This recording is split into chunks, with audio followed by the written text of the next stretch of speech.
వచ్చిందనుకో అలా కూలిపోతామా లేదా? అప్పుడు ఎవరైనా పక్క నుండి చేయి పట్టుకుంటే పడం కదా.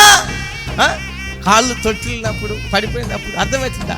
షాతి కానప్పుడు అర్థమవుతుందా?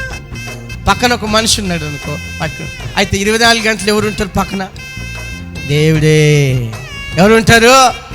ఆ మాట లేదా? ఆ మాట ఉందా లేదా?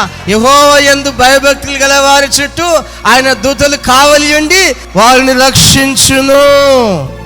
నువ్వు యెహోవా యందు భయభక్తులు కలిగి ఉంటేనే 24 గంటలు దేవుడు నీకు తోడుగుంటే నువ్వు తొట్టులు పోయే సమయంలోన నీ చెయ్యి పట్టుకుని లేవనెత్తుతాడు. స్తోత్రం చెప్పు. మరి నాతో పాటు చెప్పండి. తన భక్తుల పాదములు తొట్టిల్లకుండా ఆయన వారిని కాపాడును. దుర్మార్గులు అంధకారమందు మాటు మనుగుదురు, బలము చేత ఎవడును జయము నొందడు. దేవుడే సహాయం చేస్తేనే జయము పొందుతారు. దేవుడే నిలబెట్టాలి.